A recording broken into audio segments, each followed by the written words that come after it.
preservation of and increased access to the 92nd Street Y Humanities Audio Archives is generously funded by the National Endowment for the Humanities. I just want to try out, and doing so, I want to mention a few books which I want to recommend to you to read apropos of the topic of these lectures. One is a book by Ernst Cassirer, C-A-S-S-I-E-R-E-R, The Philosophy of the Enlightenment. The Philosophy of the Enlightenment, Beacon Press, Boston. It's a paperback book. Closely related to this book of Cassirer's is another very important book on the same period by historian Karl, C-A-R-L, L. Becker, B-E-C-K-E-R, The Heavenly City of the 18th Century Philosophers. The Heavenly City of the 18th Century Philosophers, also a paper-bound book, Yale University Press.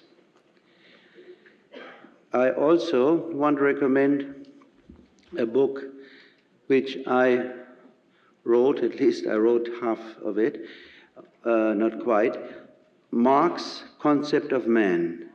Marx's Concept of Man, published by Ungar Publishing House, U-N-G-A-R, which is available both in hardcover and as a paperback. These three books, I think, ought to give you a pretty good picture of that very period of 18th century humanism, which I was talking about last time. Now, in addition, I would recommend a book which was recently published, or rather edited, by Julian Huxley. The title is The Humanist Frame. It's not a very attractive title, but it's an interesting book, which has many papers, about 20 papers, which present the humanist viewpoint from many aspects and by many authors. And eventually, I want to mention a book which some of you may have read, which I think is a very important book with regard to the topic of humanism, by the French priest P.T. de Chardier, C-H-A-R-D-I-E-R, The Phenomenon of Man, published by Harper. Chardin, C-H-A-R-D-I-N, The Phenomenon of Man.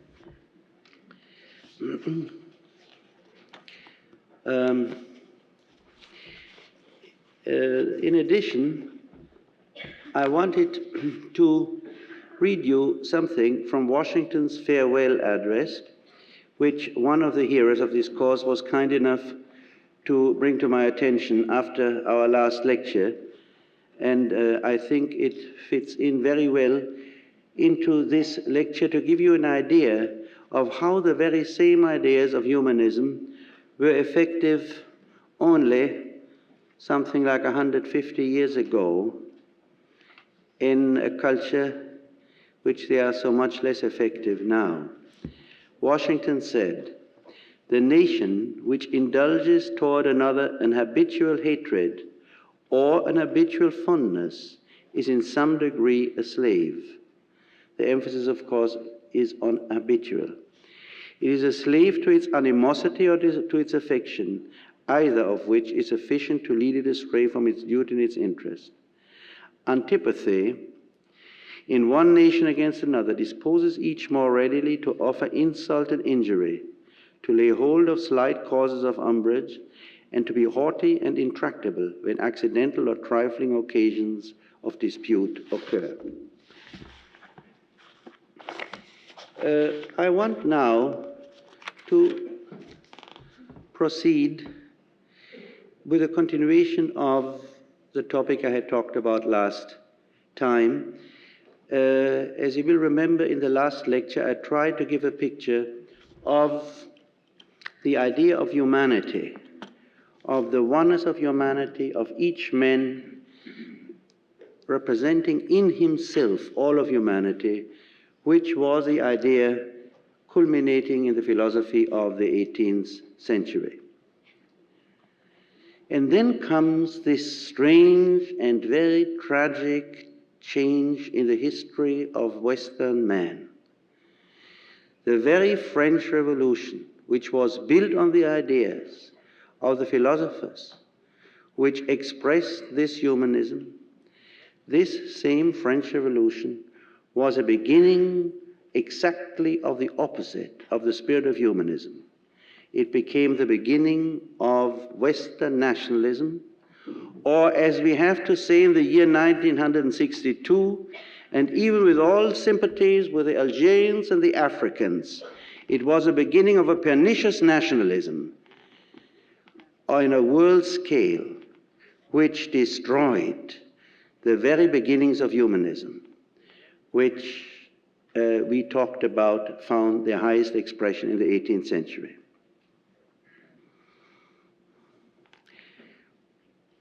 Of course, this is not entirely accidental, or rather, this cannot be understood simply in terms of nationalism destroying the humanism of the 18th century.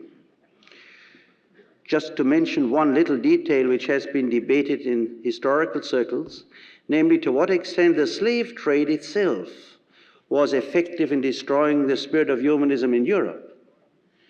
Quite aside from such a detail, we have to consider that nationalism rose and developed together with the Industrial Revolution, that the new nation state and the new worship of the idol nation state was blended with the new function of this state, namely to represent a new form and an expanding form of a new economic empires. Or to put it in a different way, the colonialism and imperialism of the 19th century were precisely the combination between the Industrial Revolution and the new nationalism which was engendered by the French Revolution.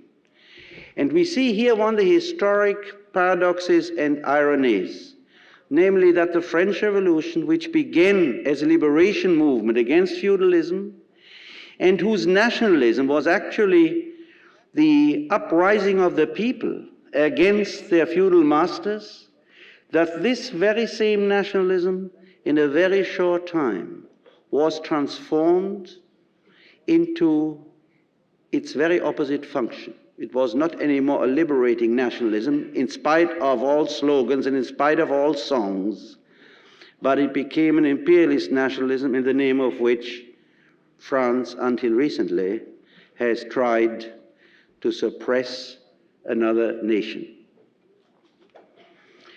With the beginning of the 19th century, a new idol is erected, the idol of the national state, and a new loyalty is paid allegiance to, the loyalty to the national state, and not anymore the loyalty of humankind, as it was a loyalty from the Bible on to the philosophers of the 19th century.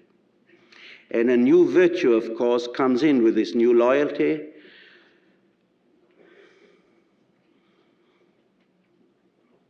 The virtue of patriotism.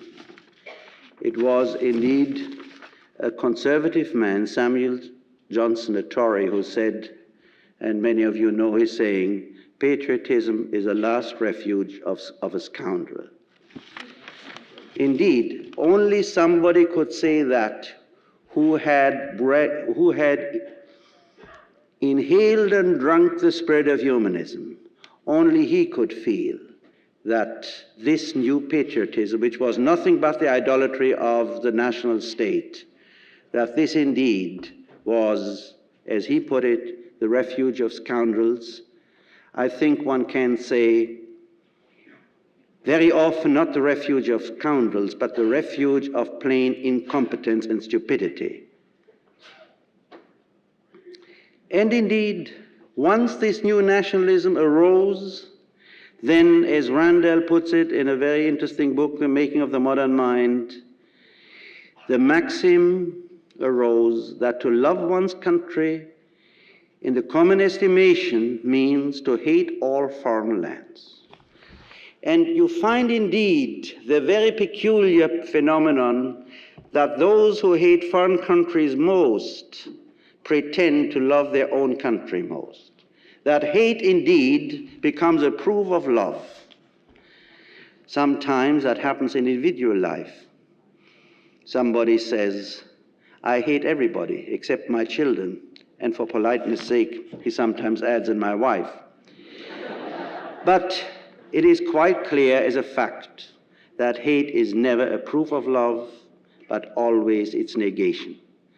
And if love to one's country means hating other countries, it means one loves neither one's country nor anyone else, but indeed one is an idol worshipper on the altar of the national state. The victory of nationalism, and of nationalism combined with the Industrial Revolution, was indeed amazing.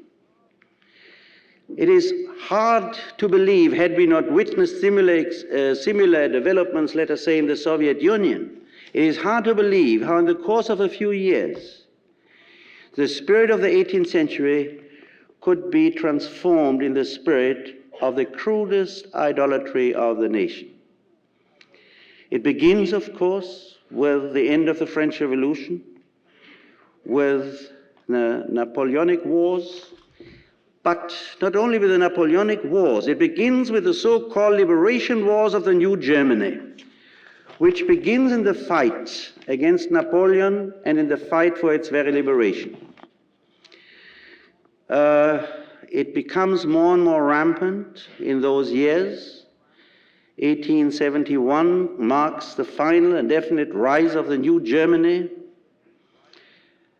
And I think this first period of nationalism finds a first peak in that tragic year 1914, without which I believe neither Stalin nor Hitler, nor the destruction of Coventry, of Hamburg, of Hiroshima would have been possible. In this year, the brutalization of Western man began, and it has reached a degree now that very respectable authors can write coldly and scientifically about the deaths of 60, 70 million Americans being acceptable. He doesn't speak what is acceptable about the so-called enemies, has become a commonplace. Half a century ago, the unfair trial of a single and rather unsympathetic Jew, Major Dreyfus, was a world affair. Today, the killing of hundreds of millions of people is something one discusses without emotion. And I gather it's rather fashionable to say that anyone who discusses these things with emotion is either old-fashioned or should go to a psychoanalyst. I should like to read you two statements written around the beginning of the First World War. That First World War, which was fought on both sides in the name of freedom. And the leaders pretended to believe it, and the people died half believing it. The Germans fought for freedom because they were fighting the Tsar. And the Western Allies fought for freedom because they were fighting the Kaiser. And when the war was all over, it was clear what the German government wanted was Brie, Longwy, the French, Belgian iron and coal, and a very important piece, incidentally, in Africa they wanted then, and that was Katanga. At that time, there was not yet a freedom movement for Katanga. That is a recent achievement. And the French and the Italians, they wanted other pieces, which they got. And the Russians, they had secret treaties about what they wanted. But to give you an example of the drastic change which occurred in these years and what happened to people, I want to read you something one of the most outstanding Belgian poets of this time, Emile Verhaeren, wrote. before the war, he had been a pacifist and a socialist. And later he wrote a book with the following self-dedication to himself. He wrote, "He who writes this book in which hate is not hidden was formerly a pacifist. For him, no disillusionment was ever greater or more sudden. It struck him with such violence that he thought himself no longer the same man. And yet, as it seems to him that in this state of hatred his conscience becomes diminished, he dedicates these pages with emotion to the man he used to be." This is indeed a very moving confession of a man who in himself personified and represented the change from the 18th to the 19th century, from humanism to ferocious nationalism, and of a man who had the insight and the courage to see it and to be aware of his tragic fate. I want to quote you a German writer.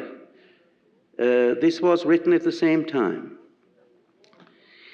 He wrote that the war was to be, I quote, "a purification, a liberation, an enormous hope. The victory for Germany will be a victory of soul over numbers. The German soul is opposed to the pacifist ideal of civilization. For is not peace an element of civil corruption?" End quote. You might be surprised to know who wrote these lines. It was Thomas Mann.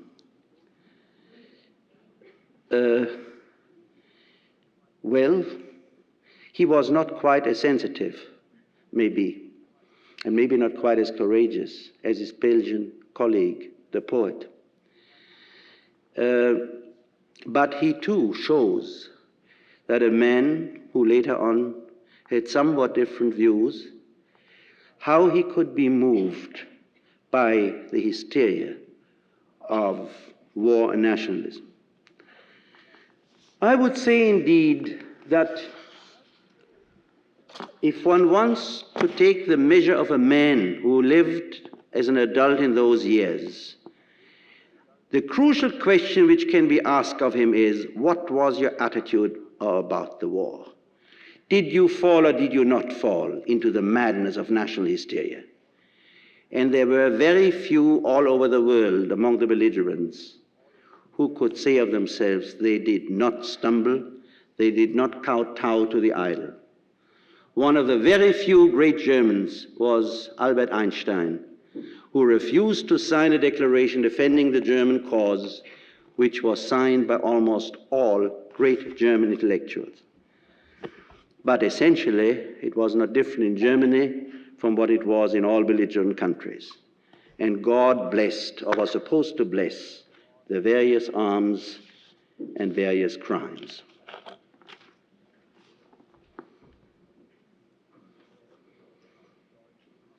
Well, we know how the story goes on. We only don't know its end. We know the story of the Second World War. We know the story so far of the Cold War. We know the story of the nationalism, which is in the name of liberation and with some paradoxical right even celebrated all over the world, or in parts of the world at least, of the so-called underdeveloped nations. We know the preparation for nuclear war, in which in the very best case Western civilization will be destroyed and possibly all mankind, but in which certainly a new barbarism will begin. We know of all these celebrations, of all these preparations, in the name, again, of freedom, of all the good things in the world. But we know that's where we came in 1914. Only this time it's a red Tsars instead of the white Tsar, and this time it's capitalism instead of German imperialism or something.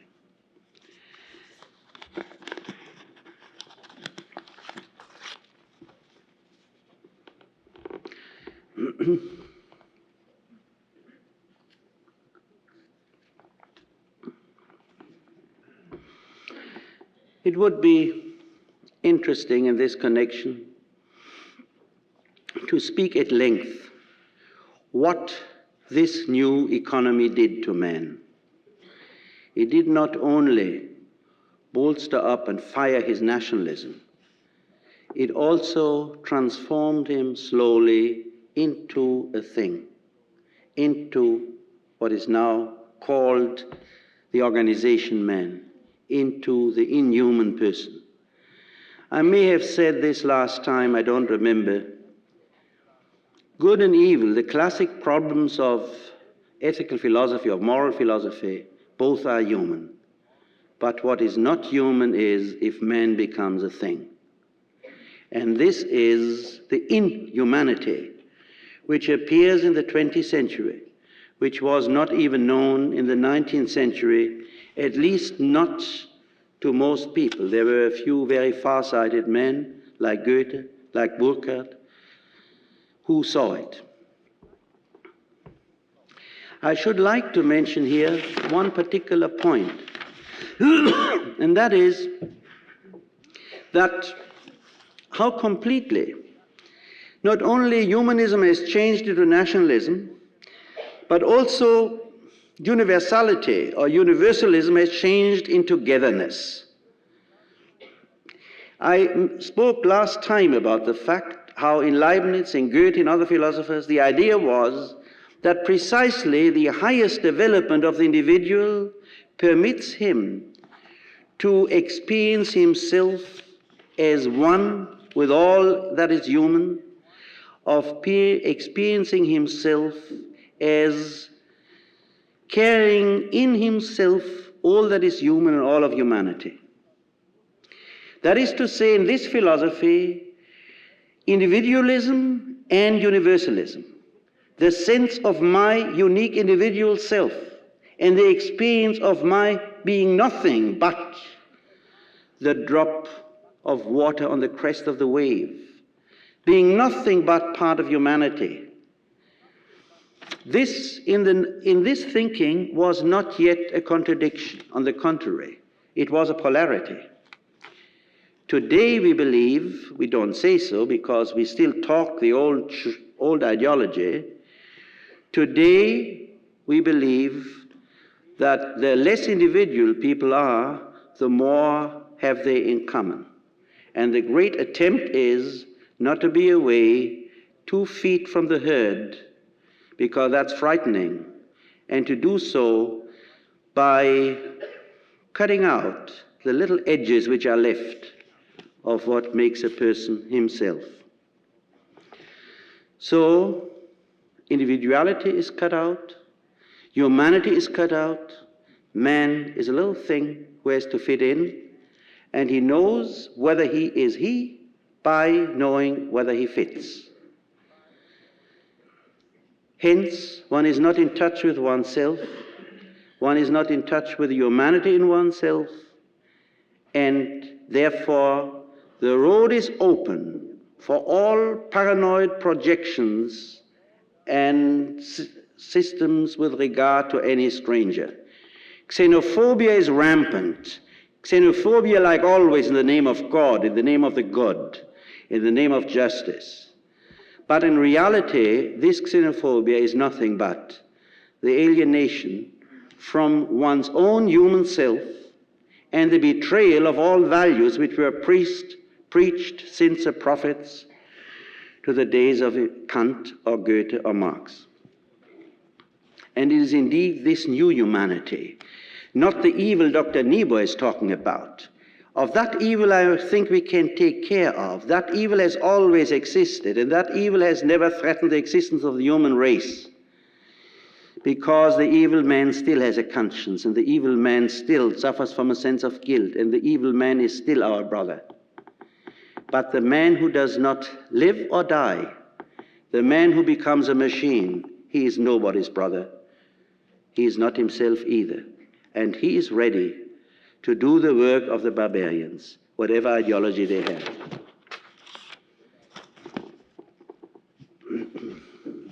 Now,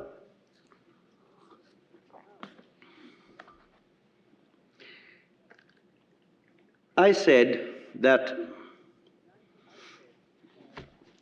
the 19th century was, in spite of all, and I want to emphasize this, most people, if you think of the 19th century, think that's a very progressive century. Imagine how elections, parliamentary systems were built in the whole world. People went to the polls and voted, although not in the 19th century at least, and even these days in some parts of this country, they didn't quite vote alike, or not all of them. But still, what spread of civilization? Abolition even of slavery. And yet this very 19th century was a reactionary century. It was a regressive century, precisely because it exchanged the ideas of humanism for the ideas of nationalism. But in this century was one reaction which continued the humanist tradition of the 18th century, and that was 19th century socialism.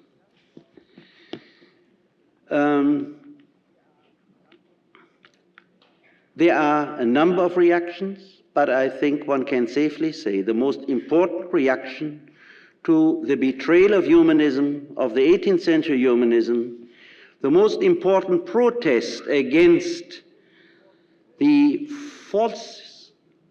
falseness of 19th century thought was indeed expressed in the thinking of men like Marx, Engels, Moses Hess, Fourier, Owen, to Kropotkin. And while it seemed that at that time the differences were rather great, actually and retrospectively we can see that the differences were relatively unimportant, because what all these men had in common was the protest, to express the protest of humanism to the increasing idolatry of nationalism. It was a protest of man being frozen in the new economic ideals of production and consumption. Marx, like I have already said, others in the 18th century, had a clear picture of man not being something undefinable. He had a picture of man having an essence and nature in general, and this nature being expressed in specific forms in various cultures. And of course, today there is some discussion why Marx changed the word the essence of man, which is still used in 1844, and later on did not use that word anymore. But I think anyone, except those who do not want to see certain things or reads even the latest writings of Marx, can see that this was a man who was complete in the tradition which lasted from Spinoza to Goethe, the tradition in which he experienced and took it for granted that one could experience all of humanity in oneself. What mattered for Marx in his philosophy was not only a concept that there is something like human nature, that there is something by the virtue of which man is what he is. Marx also saw clearly, and he was only the end of this tradition, that, as he put it, to be radical means to go to the roots, and the root is man. What Marx was concerned with was not the greater productive capacity which both capitalists and Soviet apologists talk about. Marx was concerned with the maximum development of man. Or as he said, we produce many useful things, and at the same time, many useless people. Or as he put it, the question for man is to be. And today, for most people, the question is, he said, to have and to use. And in fact, you might say, the 19th century was essentially a century of what mattered was to have property. The 20th century with a few exceptions, we don't have much in terms of property, and the people's capitalism isn't quite as widespread as we say it is. But what we have is use. We eat and drink and use everything, including people. And that is our passion, that is our aim, and that is the way in which we save ourselves from a deep depression and boredom. This passionate hunger for things which are to be bought. For Marx, the main aim was precise in the spirit of the philosophers I quoted last week, to free man from the shackles of economy, of things and circumstances, and to create conditions for the full unfolding of all his potentialities. This could be said about Goethe, this could be said about Spinoza, about Leibniz, about Herder, and about the young Fichte and about the young Hegel. Let me read you, let me quote you a beautiful expression of Hegel, which is one of his most poetic and penetrating expressions. He speaks of the subject translating itself from the night of possibility into the day of actuality. And this process of translating oneself and mankind in its history from the night of possibility into the day of actuality, this indeed was Hegel's concept and it was Marx's concept. And it is quite clear that Marx, as far as his philosophy is concerned, his picture of men is concerned, did not say anything very new. He often said it very beautiful. But what he added was that he connected the idealism and the spiritualism of the 18th century with a new insight, namely that all these human powers can be crushed and narrowed down by certain social structures, and they can be freed and liberated by others. And that one cannot speak of the spiritual development of men without speaking about the very conditions, the real conditions of real men in which they live. Marx, you might say, was the first one to combine a 2,000 years old tradition of spiritual liberation of man with the realistic analysis of a sociologist and economist. Let me quote you a statement by Marx here. The freedom in this field of production cannot consist of anything else but of the fact that socialized men, the associated producers, regulate their interchange with nature rationally, bring it under their common control instead of being ruled by it as by some blind power. They accomplish their task with the last expenditure of energy and under conditions most adequate to their human nature and most worthy of it. I would like you to pay attention to this sentence, namely that what Marxists think, that work should be done under conditions most adequate to their human nature, while today the slogan of the industrial psychologist and others who help our system run is that men should be most adequate to the condition of the machine. This is a whole difference, and the assumption that what is better for production is also better for men is an arbitrary assumption, which is not only arbitrary, but very often simply untrue. We cannot avoid the choice, namely whether we want machines which are adequate to human needs, whether we want a society which is adequate to human needs, or whether we want men who are adequate to certain social and economic requirements. But, so continues Marx, it always remains a realm of necessity, this production, even this production which is adequate to the needs of man. Beyond it begins that development of human power, which is its own end, the true realm of freedom, which however can flourish only upon that realm of necessity as its basis. This is not the young Marx, This is from the third volume of Capital, written by Marx when he was reaching the end of his life. One concept which is very important to understand the particular humanistic protest against man's automatization, against man's beginning inhumanization or dehumanization, is a concept which is somewhat more discussed these days than 10 years ago, the concept of alienation. I do not have time to go into this now at any length. I have written about it in this little book I mentioned, on the Marx concept of man. I remember having spoken about it in a lecture here, which I gave some years ago.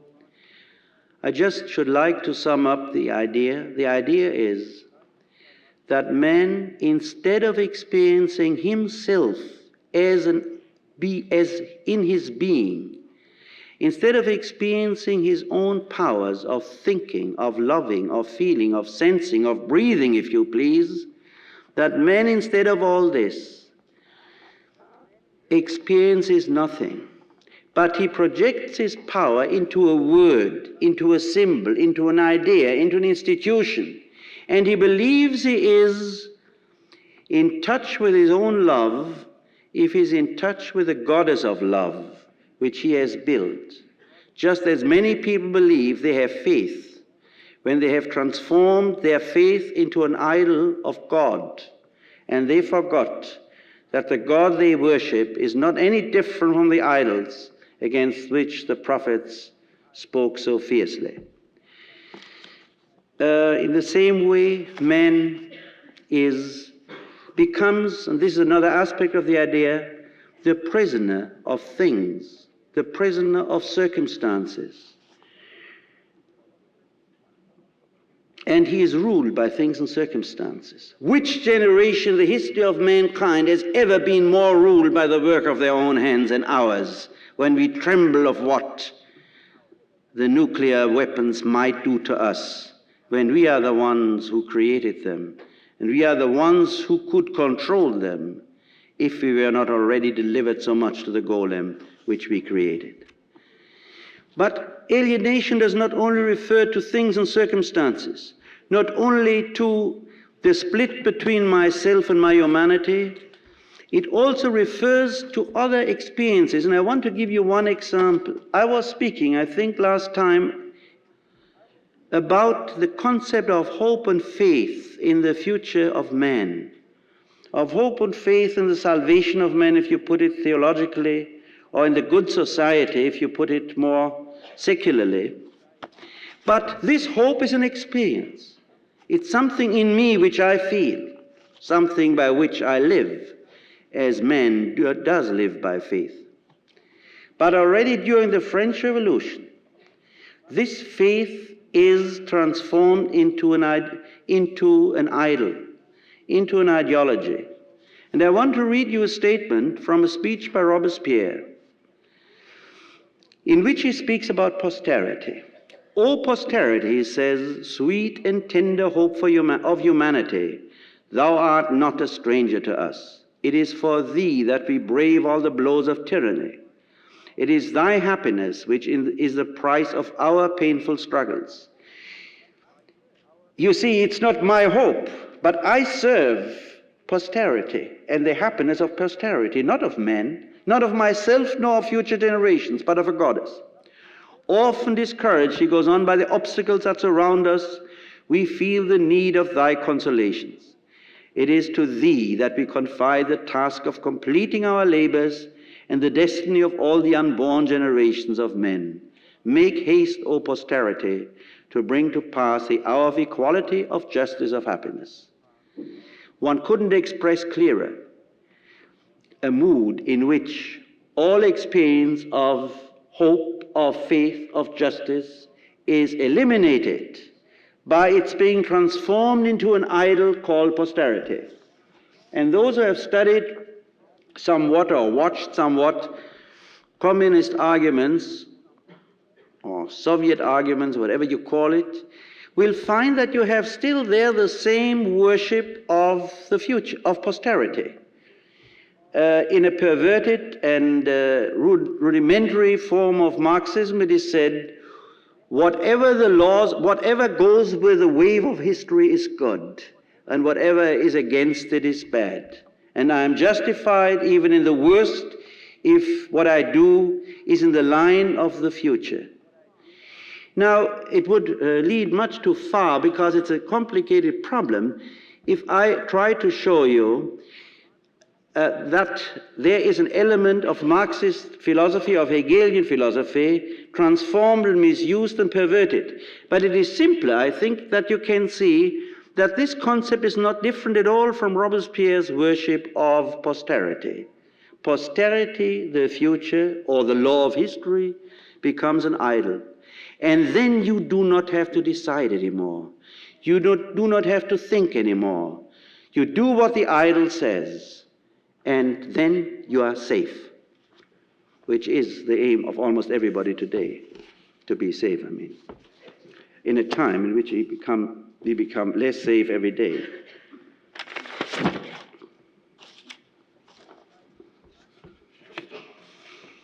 I should like to add another one or two quotations of Marx, not because I hope at least I exploit the occasion of saying something about Marx which is not usually quoted even in the New York Times, and less by our senators, but because I believe that some of the things he had to say are a very essential part of the picture of humanism I wanted to give you, even though this is the second wave of humanism existing in the 19th century. He says here something very interesting in the philosophical manuscripts about what is independence. A being does not regard himself as independent unless he is his own master. And he is his own master only when he owes his existence to himself. A man who lives by the favor of another considers himself a dependent being. Or, man is independent only if he, quote, appropriates his manifold being in an all-inclusive way, and thus as a whole man. As a whole man. This is a concept which reaches from the Renaissance to Marx, the whole man, not the specialist. Of course, Goethe was probably the last great manifestation of this whole man. But there were some others. All his human relations to the world, seeing, hearing, smelling, tasting, touching, thinking, observing, feeling, desiring, acting, loving, in short, all the organs of his individuality are the appropriation of human reality. And then he says, private property has made us so stupid and partial that an object is only ours when we have it, when it exists for us as capital, or when it is directly eaten, drunk, inhabited, etc., in short, utilized in some way. Thus, all the physical, intellectual senses have been replaced by the simple alienation of all these senses, the sense of having. The human being had to be reduced to this absolute poverty in order to be able to give birth to all his inner wealth. Now, I should like to say this having, this sense of having, does not refer only to things. Of course, everybody has a car.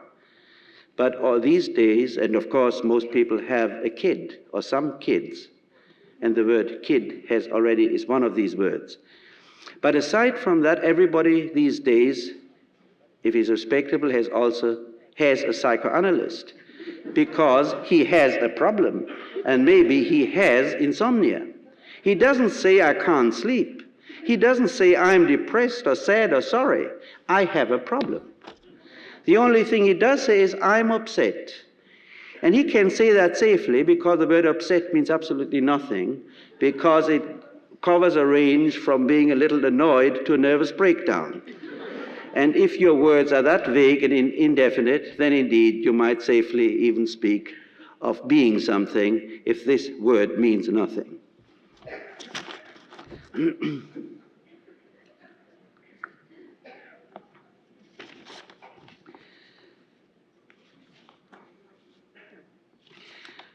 I should like now to say a few words about this concept of humanity, of humanism, which Goethe speaks of, which Marx speaks of. Of course, theoretically, this is based in the first place on a concept, as I said in the last lecture, that there is such a thing as the essence of man, the nature of man, something beyond the purely physiological, anatomical, or biological, which makes us speak of somebody being human and somebody being inhuman. Now, you might say one way of expressing this is, or let me say first this. So, how can we speak about the essence of man? What is the nature of man? Well, these days most people say that's just fantastic speculation. There is no such thing. And it's not surprising that most people say that, for the simple reason that they don't experience their own humanity. If I cannot feel in myself that there's something human in me, which is the same as that which is in you, then indeed these are all empty words. And it's more honest to say there is no such thing. All we share is that which a biologist or an anatomist can describe as being human as against a gorilla.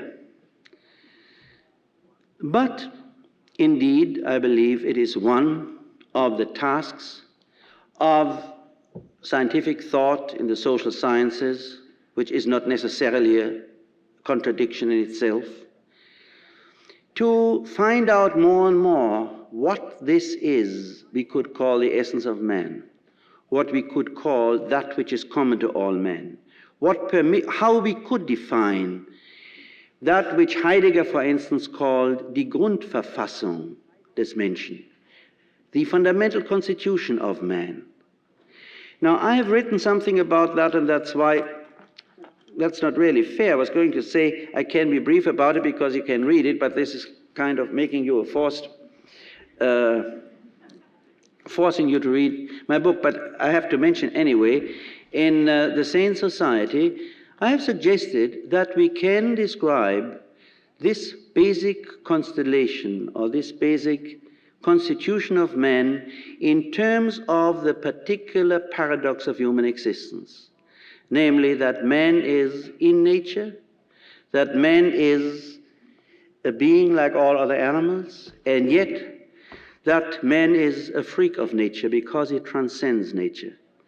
Man is life becoming aware of itself, or being aware of itself, by the very fact that man has reason, self-awareness, imagination, man, and at the same time that he is the weakest of all animals, biologically speaking, because he has a very poor instinctive equipment. This very fact forces him, or let me first say, this very fact makes him feel separated, weak, and lonely. He is cut off from nature, of which the animal is an intrinsic part, because the animal is not aware of being different or separate from nature. This forces man to seek a new harmony, to seek oneness, because he could not endure the fright of separateness, which is his lot. He can seek this new oneness in many ways, but I think especially in two. One, of eliminating all that is human in him and returning to nature, of becoming an animal, of getting drunk, of taking drugs, or of reading the newspapers and listening to television. All these are various means to get rid of one's reason. Of course he cannot. He wakes up every time because, to speak with a biblical symbolism, two angels with fiery swords guard the entrance into the lost paradise. He cannot regain the pre-human, prehistoric, if you please, oneness with nature, which in an individual case the fetus in the mother's womb still experiences. The second answer to man's existential problem is indeed to develop his own human capacities, that of reason and that of love, to such an extent that he becomes fully human. And when he is fully human, then indeed he is not separated anymore. Then he senses himself all of humanity, and then he finds in himself a new harmony, not the prehistorical harmony of the fetus in the womb, of man in paradise, but the messianic harmony of a new man who has discovered mankind in himself, because he has developed those special faculties which are human, that of reason and that of love. Well, I do not have the time to speak more about this problem, about which one could easily speak a few hours, but I wanted to indicate only that this is one of the possibilities of speaking about the human basic constitution, about the essence of human nature. Namely, that this essence is not a thing, that one cannot say the essence of man is to be good, the essence of man is to be this or that. But the essence of man is a particular contradiction, or as I once called it, an existential dichotomy, a contradiction in his very existence which forces him to seek for new solutions and which confronts him always with an alternative. The alternative to go forward or the alternative to regress, but that means also the alternative of death and destruction. On the other hand, or let me first mention one more point. This whole concept of the experience of humanity in oneself has a great deal to do with the discovery of the unconscious. You might say, generally speaking, one thinks, well, what I repress, what I prevent myself from being aware of are all these things about hating my father or loving my mother too much if I'm a Freudian in a peculiar way, this, that, and the other. And this is the unconscious. But actually, if you look at the unconscious in a broader way, incidentally, Marx was, as far as I know, the first one who in the German ideology used the word verdrängt, repressed, long before Freud. If you think of the unconscious in another way, then actually what is the conscious and what is the unconscious? The conscious is that part of your experience which your society and your culture permits you to be aware of. And why are you so frightened of being aware of things which your society does not approve of? Simply because the greatest fright of man is to be isolated, to be separated, to be ostracized, and to feel or think things which one society basically condemns. Clearly brings with it the danger of being ostracized, of being utterly alone. I think if you imagine a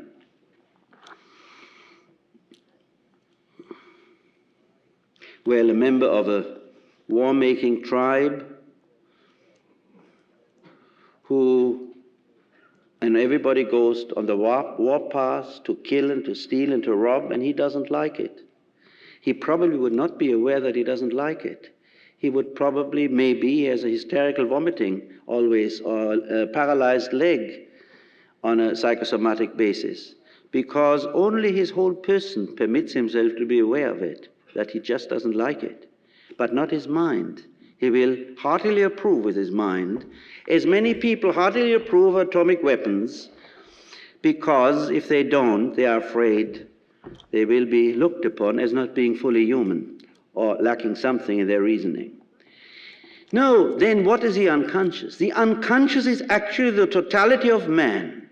It's a total humanity within ourselves, minus that particular sector which is expressed in the society in which we live. Our unconscious is humanity.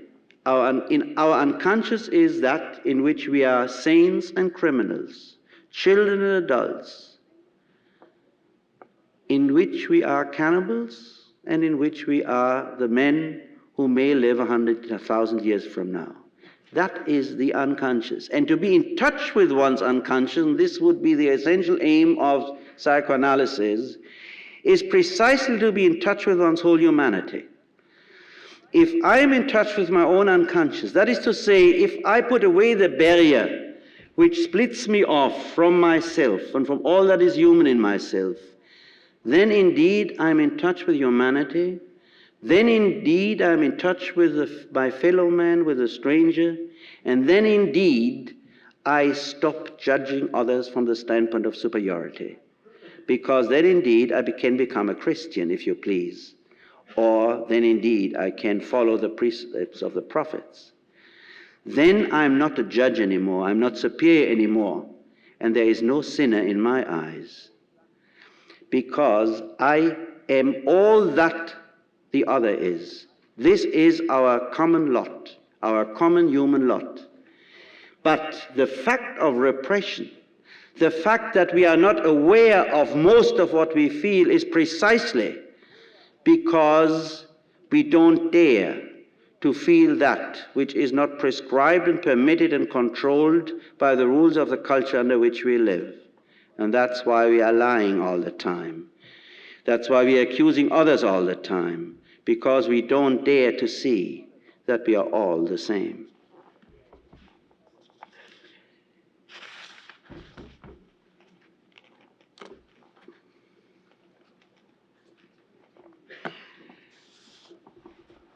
The experience of nationalism is precisely the opposite. I recommend you to read Ibsen's Peer Gynt, the wonderful scene of the trolls, which is the most powerful description of the essence of nationalism and incest.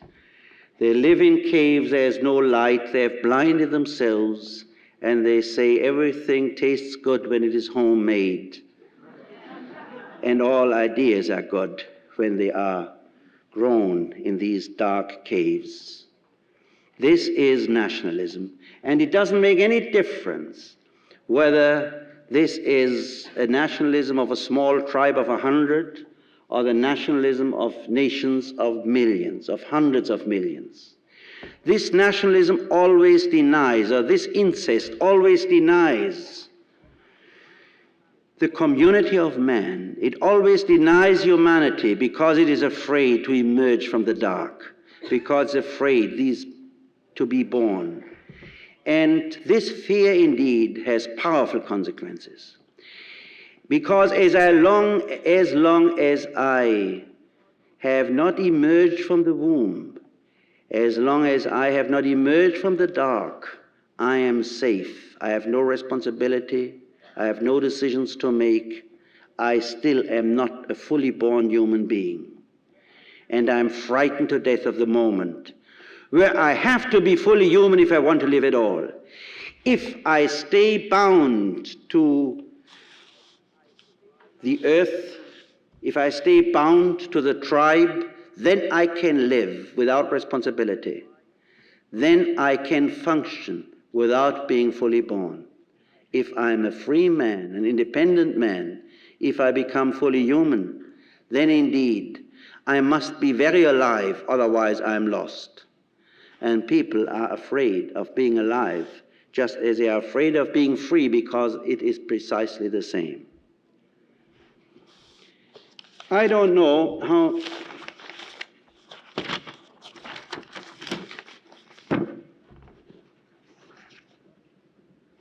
well, actually, I see I forgot it in the room there. Would you mind giving me this manila folder I have there? I don't know how many of you have read a poem by a Russian poet, Yevtushenko, I think, is a name. I'll see it in a moment whether I'm right. I think it was published in the New York Times. It is a very moving humanist document of our time. It comes from the Soviet Union. Thank you very much. Yeah. It comes from the Soviet Union, which is perhaps the country in which in general humanism has been as thoroughly killed as anywhere in the world. And precisely for this reason, this voice of humanism, which is the voice who speaks in the wilderness, is a very moving voice and a very encouraging voice. And I would like to read the poem to you, although some of you may have read it. His name is Yevtushenko. The poem is about Babi Yar. It's a protest against Russian anti-Semitism, but that is really not the reason why I'm reading it. Babi Yar is a place, I think, near Kiev, in which about 70,000 Jews were killed by the Nazis. And the Russian government, the Soviet government, had not built any kind of memorial or not even displayed any sign for these 70,000 killed Jews. This is the poem. No memorials at Babi Yar. There is a steep bluff like a crude headstone. I am filled with dread. I am as old today as the Jewish people itself. I imagine that I am now an Israelite. Here I am plodding my way through ancient Egypt. And here I am crucified, breathing my last. And to this day I bear the traces of the nails. I imagine that I am Dreyfus, Philistinism, my accuser and my judge. I am behind bars, trapped in a ring, worn out with persecution, spat upon, traduced. And fine ladies with flounces of Brussels lace, shrieking, poke their parasols at my face. I imagine I am a boy in Bialystok. Blood is flowing, streaming over the floors. The tavern bar leaders are roistering and smell of vodka and onions. Sent sprawling with a boot, powerless, I entreat the pogromists in vain. To roars of laughter, kill the kikes, save Russia. A flower dealer beats my mother unmercifully. O Russian people mine, I know that you are at heart internationalist. But often those whose hands were unclean brandished your purest of names. I know the goodness of my land. How vile that anti-Semites should have had the gall to dub themselves bombastically the union of the Russian people. I imagine that I am Anne Frank, diaphanous as a twig in April. And I love, and I don't want talk. What I want is for us to look into each other's hearts. How little we can see, smell, not the leaves, not the sky, but much we can experience. It is sweet to embrace one another in a dark room. Someone coming? Don't be afraid. It's the rumblings of spring itself. It's spring you hear coming. Come to me. I'm greedy for your lips. They are breaking down the door. No, that's the ice breaking up. There is a rustling of wild grass over Babi Yar. The trees look fearsome like judges. Everything here screams in silence. And barring my head, I feel myself slowly turning gray. And I myself am like a continuous soundless scream over the thousands of the dead buried here. I am a very old man who was shot here. I am every child who was shot here. No part of me will ever forget this. Let the International thunder forth when the last anti-Semite on earth has been buried for good. There is no Jewish blood in mine, but all anti-Semites hate me with hardened venom. I'm as hateful to them as a Jew, and that makes me a real Russian. Well, I don't have to explain why I read this poem. I think all the philosophy which I've been talking about is expressed beautifully and very poetically here.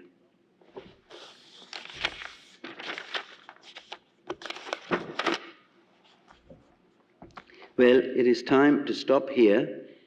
I think, indeed, the alternative we are faced with is precisely that between a renaissance of humanism or barbarism.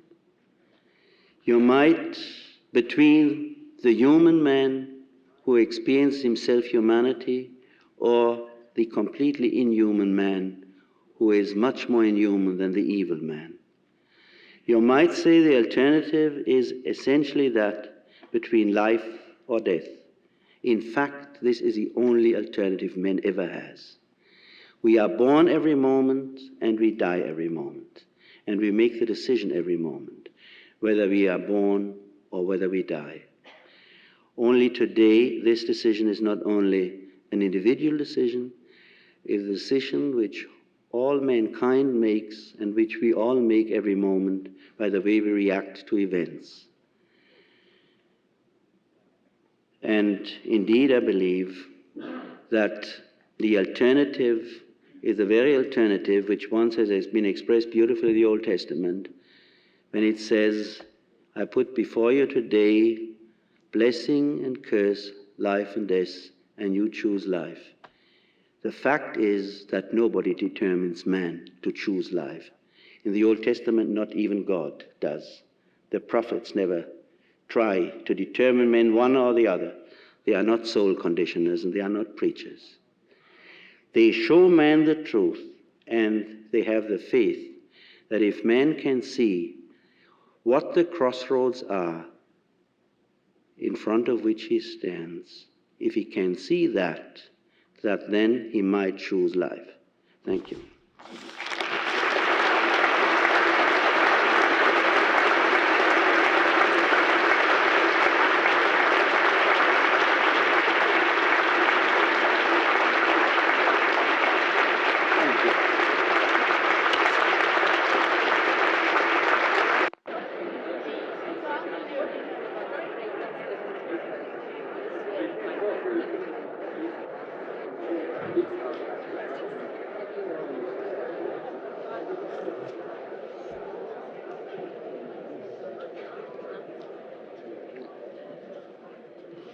Well, there are so many questions that I could not even read all of them, and I couldn't even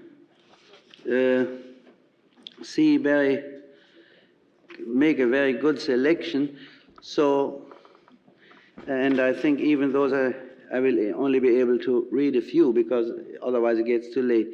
I have one question here. Why have you selected a Soviet writer to illustrate contemporary humanistic philosophy? Well, I think I said why. Precisely because in a world which is as little humanistic as the Soviet Union culture is, I find it particularly important to see that the voice of humanity has not been drowned. However, if the person who wrote this question means that we should not rejoice when humanist experience shows up in the land of the opponents, then indeed he betrays a feeling which is precisely the opposite of humanism.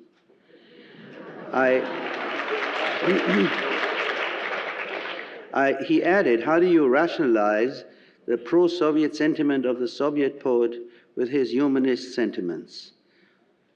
The pro-Soviet feeling, he protests against anti-Semitism in the Soviet Union in a strictly controlled country in which this protest is much more, ladies and gentlemen, the protest you express any day here when we are free and can speak free against many things your heart feels are not right.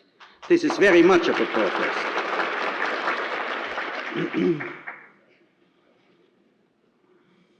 What is a modern analogy to the act in the North American myth about the creation of the Grand Canyon, the act of getting off the horse and praying? How can we get off the horse? Well, indeed, I think that is the question. How can we get off the horse?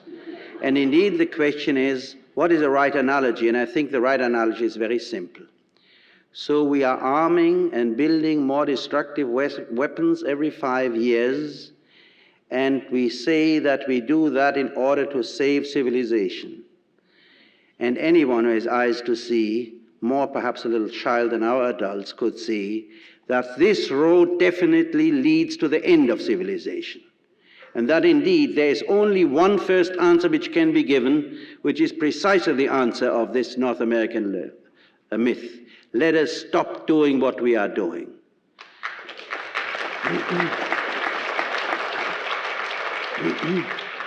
Do you believe that the awareness of the collective unconscious is constructive for the common man? I'm not sure. No, that's not it. Is constructive? Yeah, I think it is. For the common man or for the individuated person only. Well, this is a very, I don't know whether you laugh about the handwriting or my inability to read it or about the question. The question, I think, is a very serious one. Namely, indeed, if we mean by the collective unconscious, which I use here in a slightly different sense, or in a rather different sense from Jung's use of the collective unconscious, or the racial unconscious, but it's too little time to go into that. If we believe that this means to become aware of one's own humanity, I think the common man may be as capable of doing that than the uncommon man who has a college degree, because he's not yet that given, maybe, to the worship of words, or to rather maybe to the fetishism of words. Don't forget, the people to whom Jesus preached were fishermen and carpenters and poor men, very common men. In fact, they hated the very people who were not common men, the Pharisaic scholars. They hated them so much that they distorted their picture considerably. But they were very common men. Indeed, as we all know, and as Dostoevsky has put it so beautifully for his time in the story about the great Inquisitor, if Jesus came today, neither the learned man nor the common man would like to listen. They would tell him, maybe you go to a good public relations counsel who could tell you how to spread your ideas. That's a general attitude today.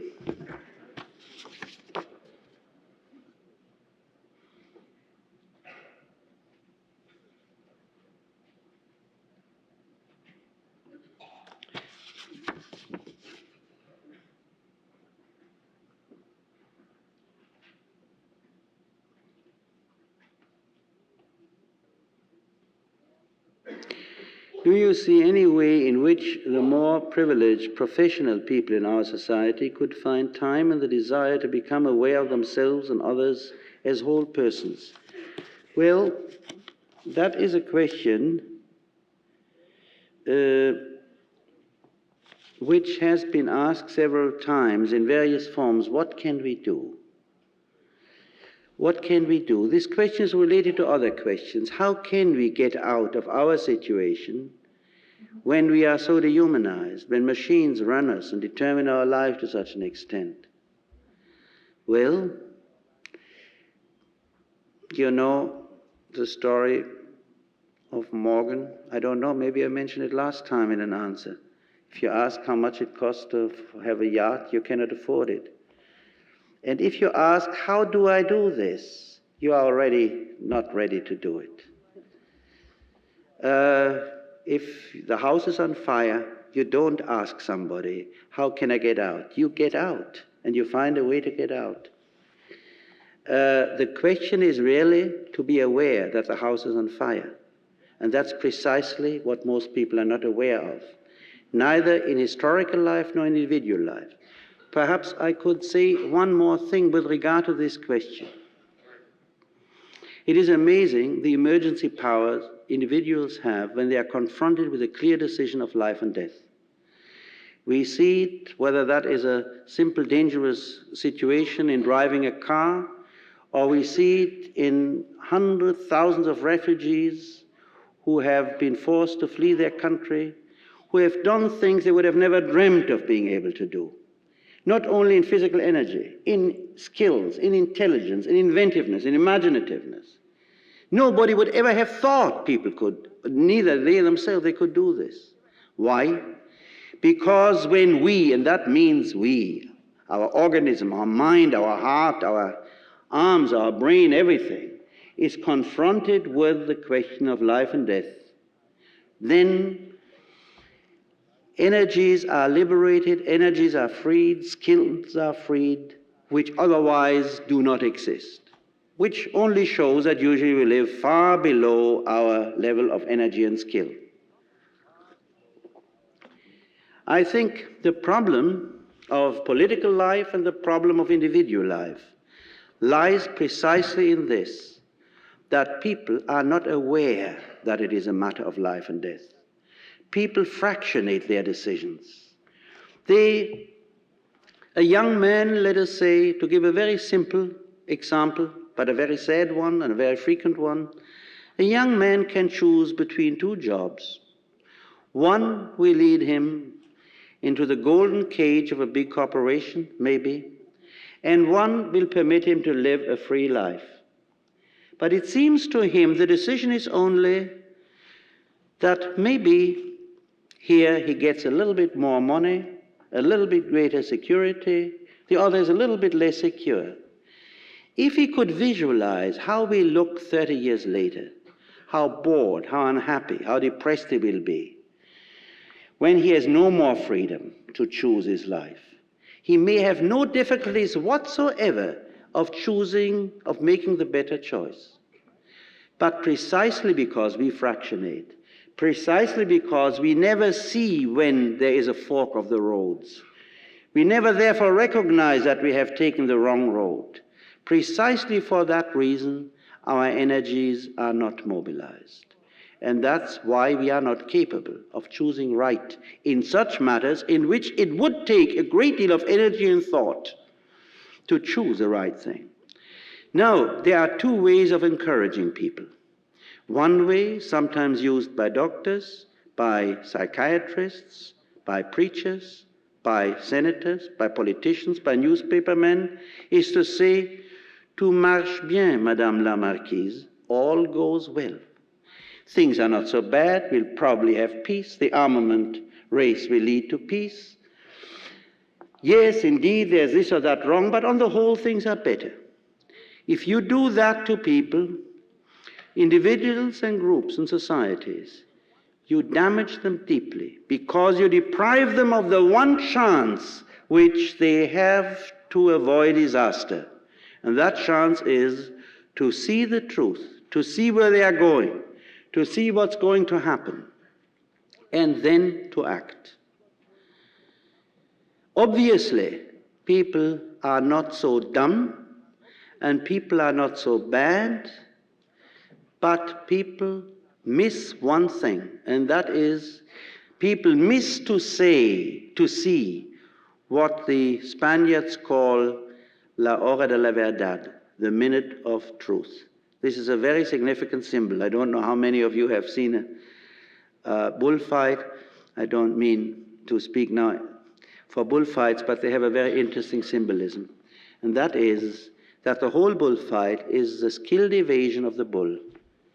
The bullfighter has a skill, if he's a good bullfighter, to evade the bull, of deceiving it, of evading the problem. But there comes the end, in which he confronts the bull face to face, in which the bull could kill him if he wanted to. It's only a few seconds, in which he faces the bull and in which he has to put his sword in a particular point of the bull's body so that the bull dies immediately. That's what they called the minute of truth, because at this point there is no more evasion. At this point you have to look reality in the face, and you cannot run around anymore and say it's not now and it's not then. To give an example on a large scale, for this very problem of what it means to see the full reality, to see the crossroads, the most gruesome example perhaps is the way in which Hitler conquered Germany. Those who know the events know there was not a single point in which there was a clear rupture. Hitler was appointed Reichschancellor by the man who was elected in order to save Germany from this fate, but it was legal. There were elections. The parliament voted for his emergency powers, for his right to give laws without parliamentary agreement. All this was legal. Perhaps the German people, or a considerable amount of them, would have rebelled or fought if at one point they had known this is the end of the German constitution. But they didn't. This was one of the skills of Hitler. In fact, it's one of the skills from which many demagogues will learn in the course of history, precisely to prevent people from being aware when they go on the road to hell. And this is my answer to this question. I think the problem is that we can do something about the growing barbarism into which we run only if we are fully aware of it, because as long as we are not yet dead, there is something in us which rebels against becoming human, which rebels against being living corpses, which rebels, and soon dead corpses, and which rebels against being an automaton for which the machine and the electronic computers and the hierarchies decide, and who is not anymore in charge of his own life. Now you may ask, and this question has been asked, I don't have the question right here, but I read it. Maybe to be an automaton is the natural thing. Maybe that's what man is made for. What is the evidence for saying that man is not made to be a thing? Well, that of course is a good question, and yet maybe it isn't so good. Because in the first place, look into yourself, look into many people. Look the unconscious boredom, look the unconscious unhappiness, look the unconscious malaise if a man finds himself in a position that he does not feel anything, he does not think for himself, he does not even decide anything. In fact, this is the clinical description of a depression. The depressed person is precisely not the person who is sad. The depressed person would be immensely happy and relieved if he could be sad, because to be sad is to have to feel something. The depressed person suffers the tortures of hell precisely because he feels nothing. Now, we are, I think, in the last, increasingly in our culture of the West, being depressed, being bored. That's what they called at the beginning of the 19th century, la maladie du siècle, the illness of the century, la malaise, the feeling of ill-being. This is not circumscribed. It isn't enough to send us into the insane asylum or to be hospitalized. In fact, we have all the means of covering up this depression, and since we don't confess it to each other, we all think it's a passing phase, and tomorrow morning is another day. But I think one can study psychotic depressions, one can study empirically the action of people, one can study cultures which have been alive and cultures which have been dead, and one will find that indeed it is a characteristic of human nature as it is a characteristic of all that is alive, namely to be alive. And to be alive means not to be dead. To be alive means to grow, to change, to use one's powers, and not to grow, and not to change, and not to use one's powers, to be caught in a mechanic repetition of one's life, of one's patterns of thought, of one's feelings, means not to be alive. In other words, it is very simple as far as I can see. Namely, it's simple is to be alive means to be alive, and to be dead means to be dead. And if a man who is physically alive is otherwise dead, it is not the right thing.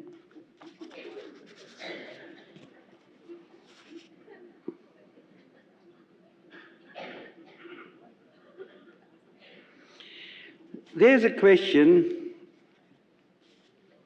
why does humanism automatically entail a love for humanity? Is humanity, after all, lovable? Well, you see, this is a very serious question. But the one mistake in the question is the automatically.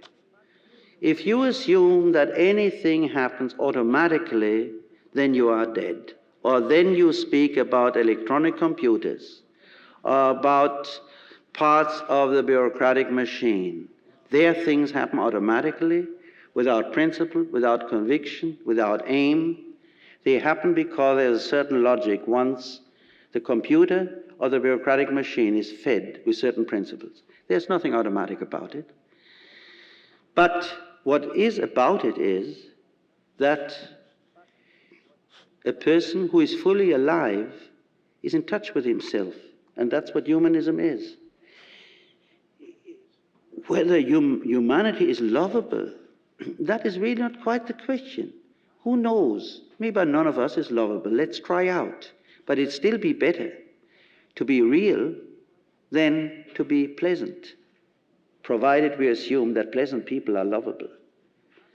This is not a matter of being lovable. This is a matter that from a humanist standpoint, that our own existence is rooted in the experience of humanity, that we cannot separate ourselves from it, and that if we do, we are in exile.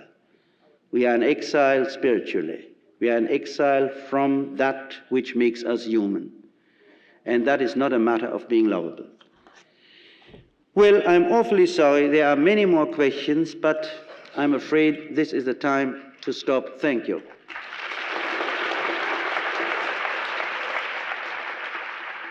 Thanks for listening. For more information on the 92nd Street Y, New York, and all of our programs, please visit us at 92ny.org.